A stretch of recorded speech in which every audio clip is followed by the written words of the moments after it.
ମୋ ମାୟା ମୋତେ ଅଗୋଚର। ଦିନେ ବୈକୁଣ୍ଠ ବିହାରୀ ଭଗବାନ ବିଷ୍ଣୁ ବୈକୁଣ୍ଠରେ ମା ଲକ୍ଷ୍ମୀଙ୍କ ସହ ବସିଥାନ୍ତି। ଦେବର୍ଷି ନାରଦ ଏହି ସମୟରେ ଆସି ବୈକୁଣ୍ଠରେ ପହଞ୍ଚିଲେ। ନାରଦଙ୍କୁ ଦେଖି ବିଷ୍ଣୁ ପଚାରିଲେ, ଦେବର୍ଷି, ଏ ସମୟରେ ଆପଣ ଆସିଲେ ଯେ, କ'ଣ କିଛି ବିଶେଷ ଖବର ଅଛି ନା କ'ଣ? ନାରଦ କହିଲେ, ନା, ମୁଁ ତ୍ରିପୁରା ଭ୍ରମଣ କରି ଏବେ ଫେରୁଛି। ସବୁଆଡ଼େ ତ ସବୁ ଠିକ୍ ଅଛି। ମୋ ମନରେ ଗୋଟିଏ ପ୍ରଶ୍ନ ବହୁଦିନ ହେଲା ଉଙ୍କି ମାରୁଛି। ସେହି କଥା ଟିକିଏ ପଚାରିବି ବୋଲି ଆଜି ଆପଣଙ୍କ ନିକଟକୁ ଧାଇଁ ଆସିଛି। ବିଷ୍ଣୁ କହିଲେ, ତାହେଲେ ପ୍ରଶ୍ନଟି କ'ଣ କୁହ। ଜାଣିଥିଲେ ମୁଁ ତୁମକୁ ନିଶ୍ଚୟ ତା'ର ଉତ୍ତର କହିଦେବି। ଦେବର୍ଷି ନାରଦ କହିଲେ, ପ୍ରଭୁ, ସମସ୍ତେ କହୁଛନ୍ତି ଏ ସଂସାରର ମାୟାମୟ, ଏ ସମସ୍ତ ଜଗତ ମାୟାର ଖେଳ ଘର। ଆପଣ କହୁଛନ୍ତି ମୋ ମାୟା ମୋତେ ଅଗୋଚର। ପ୍ରଭୁ, ଏ ମାୟା କ'ଣ ଆଜି ପର୍ଯ୍ୟନ୍ତ ମୁଁ ବୁଝିପାରିଲି ନାହିଁ।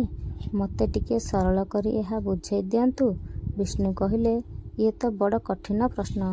ହଉ, ତୁମ ପ୍ରଶ୍ନ ମୋର ମନେ ରହିଲା। ଯଥା ସମୟରେ ମୁଁ ଉତ୍ତର ନିଶ୍ଚୟ ଦେବି। ବହୁଦିନ ବିତିଗଲା। ବୈକୁଣ୍ଠରେ ବିଷ୍ଣୁଙ୍କ ପାଖରେ ଦିନେ ଦେବର୍ଷି ଉପସ୍ଥିତ ଥାନ୍ତି। ଭଗବାନ କହିଲେ, ନାରଦ, ବହୁଦିନ ହେଲା ମର୍ତ୍ତ୍ୟ ଆଡ଼େ ଯିବା ହୋଇନାହିଁ। ଚାଲ ଟିକେ ବୁଲି ଆସିବା। ଉଭୟ ମର୍ତ୍ତ୍ୟକୁ ସାଥୀ ହୋଇ ବୁଲି ବାହାରିଲେ। ବହୁ ସ୍ଥାନ ବୁଲିଲା ପରେ ବିଷ୍ଣୁ ଧକ୍କା ମାରି ଗୋଟିଏ ବରଗଛ ମୂଳରେ ବସିପଡ଼ି କହିଲେ, ଦେବର୍ଷି, ମୋତେ ବଡ଼ ଶୋଷ ଲାଗିଲାଣି। ମୋ ତଣ୍ଟି ଶୁଖି ଯାଉଛି। ମୁଁ ଆଉ ଚାଲିପାରିବି ନାହିଁ। ତୁମେ ଯାଅ, କେଉଁଠୁ ମୁନ୍ଦିଏ ପାଣି ଆଣ। ଦେବର୍ଷି ନାରଦ ଦେଖିଲେ ଅଳ୍ପ ଦୂରରେ ଗାଁଟିଏ ଦେଖାଯାଉଛି। ସେ ସେଠିକି ଜଳ ଆଣିବା ପାଇଁ ଚାଲିଗଲେ। ଗାଁରେ ପହଞ୍ଚି ଦେଖନ୍ତି ତ, ଗାଁରେ ସମସ୍ତଙ୍କ ଘରେ ତାଟି କବାଟ ପଡ଼ିଛି।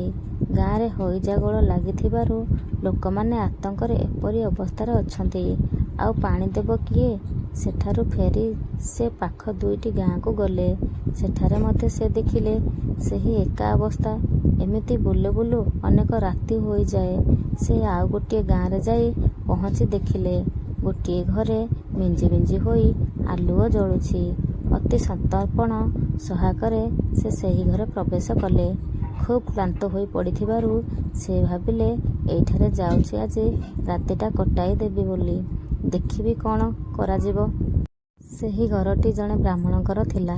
ପତ୍ନୀ ଓ ଜଣେ ସୁନ୍ଦରୀ ଝିଅକୁ ନେଇ ତାଙ୍କ ସଂସାର।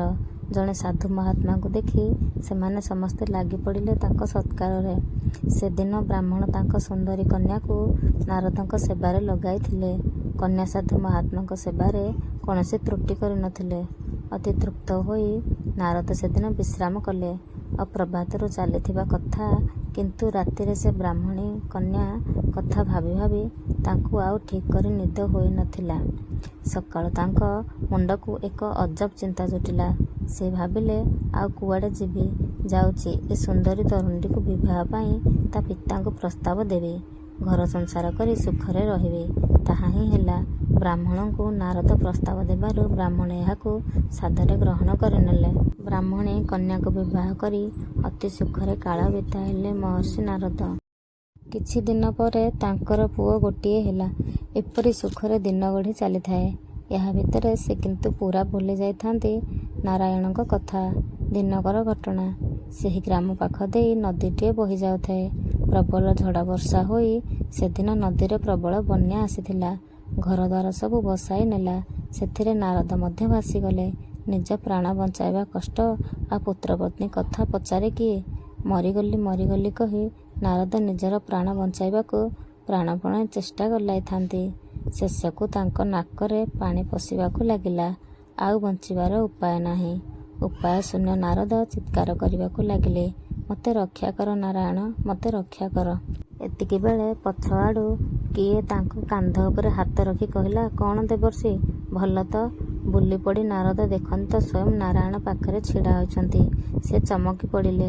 ସ୍ମରଣକୁ ତାଙ୍କର ଆସିଗଲା ଯେ ପ୍ରଭୁଙ୍କ ପାଇଁ ଜଳ ନେବା ପାଇଁ ଆସିଥିଲେ। ନାରାୟଣ ହସି ହସି କହିଲେ, ତୁମେ ଏଠି କ'ଣ କରୁଛ ଦେବର୍ଷି? ତୁମେ ପାଣି ଆଣିବ ବୋଲି ମୁଁ ଅପେକ୍ଷା କରି ରହିଛି। 18 ଘଣ୍ଟା ବିତିଗଲାଣି, ଅଥଚ ତୁମର ଦେଖା ନାହିଁ। ଦେବର୍ଷି ଆଁ କରି ଚାହିଁଥାନ୍ତି। ସେ କହିଲେ, 18 ଘଣ୍ଟା କ'ଣ, ଏହା ଭିତରେ ତ କାହିଁ କେତେ ବର୍ଷ ବିତିଯାଇଛି। କେତେ ସବୁ ଘଟଣା ଘଟିଗଲାଣି। ପ୍ରଭୁ ନିଜ ମାୟା ପ୍ରତ୍ୟାଚାର କରିନେଲେ। ନାରଦ ସମିତିକୁ ଫେରି ଆସିବାର ନାରାୟଣ କହିଲେ, ଦେବର୍ଷି, ତୁମେ ମୋତେ ଥରେ ମାୟା କ'ଣ ବୋଲି ପଚାରିଥିଲ ନା? ଏବେ ବୁଝିପାରିଲ ତ? ନାରଦ କହିଲେ, ଓହୋ, ଏହି କଥା। ବୁଝିବା ପାଇଁ ଆପଣ ସବୁ ଏ ଭିଆଣ କରିଥିଲେ? ନାରଦ ପ୍ରଭୁଙ୍କୁ ନମସ୍କାର କରି କହିଲେ, ମୁଁ ବୁଝିଗଲି ପ୍ରଭୁ। ତୋ ମାୟା ତତେ ଅଗୋଚର, କାହୁଁ ଜାଣିବି ମୁହିଁ ଛାର। ବୈକୁଣ୍ଠ ଫେରିଯିବା, ଚାଲ ପ୍ରଭୁ।